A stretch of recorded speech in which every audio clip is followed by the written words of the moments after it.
So we all know the housing market has been crazy the last couple of years. But I believe there are still 5 home buyer types that can benefit from where the housing market is and might actually find some good deals right now that fits their needs. I'm Sean Faulk, and this is my Florida Home Show where we talk all things Florida.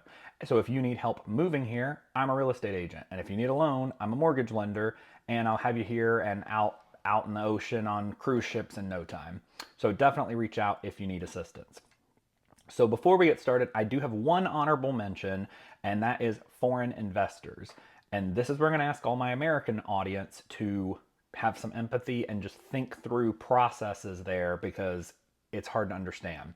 But if you're an American and let's say you bought a house in Fiji that you are using as a vacation home and a rental, more than likely you are using an American-based property management company because you're familiar with American customs. You know you're going to be able to communicate really well with your local property management that is going to set up the whole business and set up this deal rather than dealing with Fiji itself. That is essentially what happened for a lot of people. Let's take the British for an example. They would buy homes here in Florida. The homes went under contract and sold, and then they got a British-based management company that's going to run it. And so a lot of their clientele are other British people that will be coming to use the property. That's how it's marketed, and that's how it's been marketed. So once the economy's closed and once everything shut down with COVID, they were left with this big question mark of what's going to happen to my home. The people who live in the country that I live in can't get over there to use it. I've got to refund people all this money back or get in a huge fight with people.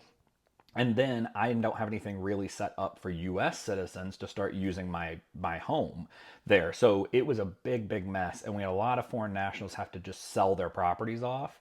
But now is a much better time because a lot of those COVID restrictions have been lifted. Also in the future, if you plan to immigrate here, you can immigrate in some statuses for being a business owner, and it will be a lot easier to become a business owner if you already own a property here. So on to the real list. My number 5 is first-time home buyers. Now, first-time home buying can be very scary. We all were there at one point, and I remember when I signed my first house, I wanted to throw up after because I'm like, I just committed 30 years of my life. That was in 2017, and I was like, it'll be 2047 by the time I own this. And it's a huge purchase and just so terrifying of what you're going to do. But it's really not a big deal. And I had all these misconceptions when I bought my first home that I needed 20% down and I needed all this stuff and perfect credit. And I had some issues on my credit, but it really did end up working out. And there's some great loan options for you. We could do an FHA loan, we could do a USDA loan, and you could be paying as low as 3.5% sometimes to get into the property. Even if interest rates are a little higher right now, you just refinance in a couple of years once those come down, and then you're paying your new rate. It really is an easy process. Another good strategy in there is, for me, I bought my house and it was a house for me and my partner. We only put my name on the house and decided to just agree on that. And we only put my name on the house so that just in case I failed and defaulted on the property, then their credit would not be affected negatively too. So we had another person's credit as a backup to go try this again because now they're the first time home buyer, or at least so we could rent something without it being like, oh, you just had a bankruptcy and defaulted and now no landlord wants to have you. So first time home buying, as long as your mortgage and expenses is going to be lower than rent, which right now it probably will be based on how the economy is, then I think it's a great time for a first time home buyer to purchase. Number 4, retirees. Now, retirement age obviously has shifted over the years, but what has not is reverse mortgage number age. So if you're 62 or older, I think it would be a great benefit to you. Go ahead and sell your house wherever you live if you're planning to move to Florida and go ahead and retire down here. While home prices are still high, because we never know what's going to happen, while they're still high, you've more than likely paid off your house or maybe just have a little bit left on it. So let's say you get 400,000 in profit and you want to come down here and spend 400,000 for your house. We can definitely do that. You could put maybe 200,000 down depending on your age. and you would get to keep the other 200,000 as cash. That's your spending money, fun money, whatever, live your retirement with that on top of whatever else you may have. Then you've got your other 200,000 that's in the bank.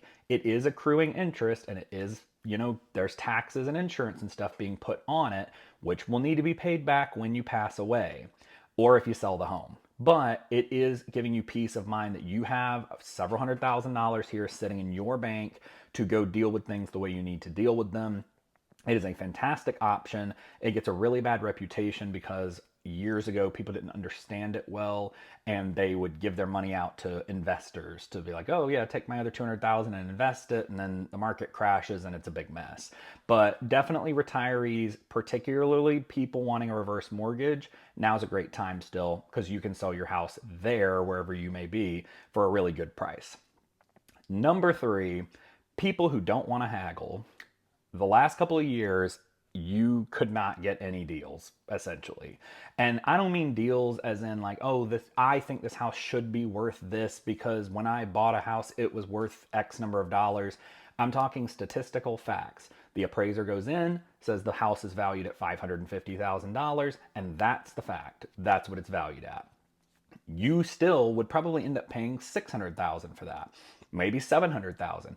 We had plenty of times. There was probably a 10 or 11 transactions straight that I had where people had to waive their appraisal contingency and had to pay over the market value for the home in order to get in it. Like that's just it. If they wanted a house, that was the only way to do it.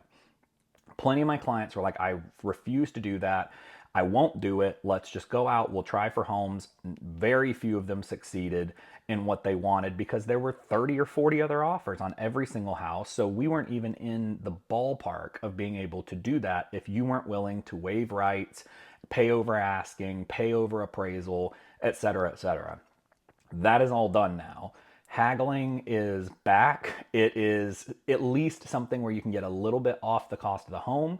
You can even get some closing cost credits from the seller, ask them to pay some of your stuff.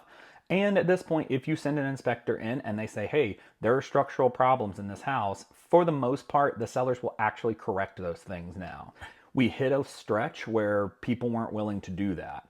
And because they could sell it to the next person in line. You got 50 people in one house. So you didn't have a lot of flexibility. Now you do. So if haggling was a big turnoff for you, now is a great time. And you are getting the home at market value because the appraiser is going to come in and he's probably going to find comps that compare to what you're looking at. So whether you believe that's the value is a different story, but if we're talking technical, statistical information that's scientifically based on what the appraiser says, science, but that's where we're at now. You can get a home at value or under value. Number 2, new builds. If you are looking to build your home, now is a great time to build your house in Florida. There is actual inventory at this point, whereas there was none the last few years. The supply chain issues have pretty much been fixed. So if you want to make some swaps and changes, you can do that because the supply is there and they're running regular times now. Because before we would get delayed 16 weeks for windows sometimes, literally like 4 months of a delay. That's crazy. But now things are running at a more regulated pace and things are getting a lot better. Last 2 years, 3 years even, there were bids on lots all the time. They would just say, hey, everyone's going to bid, and whoever wants this lot, whoever gives us the most money, the minimum spend is $20,000. Whoever bids the most gets it. I've seen it go as high as $150,000 to $200,000, like literally 10 times over what the opening bid was, just to be able to get a lot. And the builder had already pre-selected what home was going on the lot, what structural changes were going on the outside of the house, and what cosmetics were going on the inside of the house as far as fixtures go. Now all that's done. You can go to design centers. So you're going to be able to design the inside of your house from the ground up. You're going to be able to pick whichever lot you want. You're going to be able to pick without, having to do these crazy bids. You're going to be able to choose your structural changes, etc., etc. And you're probably going to be able to get the lender for the home builder to give you a pretty good deal, maybe pay all your closing costs. They may give you a large sum of design center credits, whatever it may be. You weren't getting that a year or two ago, but you're definitely getting it now. And my number one, it's dreamers.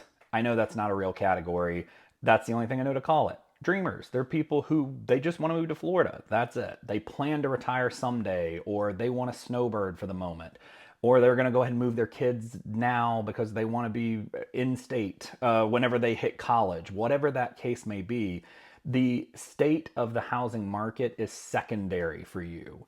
You can't be so focused. If I know right now I want to go to Italy and I want to retire in Italy and that's where I want to be, I'm not going to be focused as much on what exactly is happening and buying at the right time and making sure that my home holds the highest elevation of value and watching these trends as close because I know I just want to go anyway. It's no different if you were going to Disney World. Yeah, if you want the best price and the best rates, you have to go during the off season. You got to take kids out of school. You got to go do this.